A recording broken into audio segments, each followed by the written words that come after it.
Tsunami వచ్చినా జగన్ అన్న సైన్యం మాత్రం తుఫాన్నైనా ఆపేస్తుంది, తుఫాను ఆపేస్తుంది. భారీ వర్షాల్ని సైతం అక్కడే నిలబెడుతుంది. శతధ్రువ వంశ యోధుడు, 100 మందిని చంపే ధీరుడు కాల భైరవ కేజీఎఫ్ ను మించి ఎలివేషన్లు ఇచ్చారు.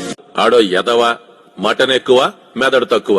నిజానికి తుఫాను రావడానికి 24 గంటల ముందు ఆయన రాష్ట్రంలో అడుగు పెడితే తుఫాను వెనక్కి వెళ్లిపోతుందా?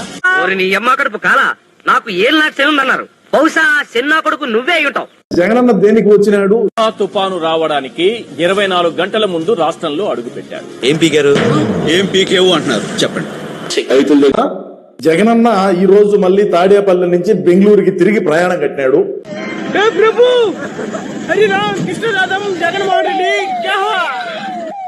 ఓహో, అంటే ఇప్పుడు ఈ పాయింట్ మీద కూడా నన్ను ఉతుకుతావా?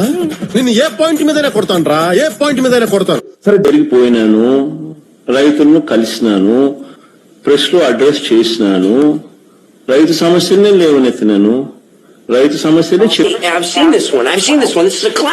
అమ్మా రాజన్న వచ్చినాడు, పెళ్లి కొడుకు రాంబ్రహ్మ వచ్చినాడు, వాళ్ళ సైడ్ బంధువులు అందరూ వచ్చినారు. తుఫాను వెళ్లిపోయిన 48 గంటల్లో వాళ్ళు వెళ్లిపోయారు. ఇంతకు మించి ఏం చేశారు అని ప్రశ్నిస్తారేమో. తుఫాను ప్రభావిత ప్రాంతాల్లో ఎక్కడా కూడా ఈయన పోయి ఏమీ చేయకపోగా అక్కడి నుంచి వచ్చి ఈడ పెరిగి కట్ల కట్టింది ఏందయా అని కూర్చొని రివ్యూలు చేశారు. మీడియాకు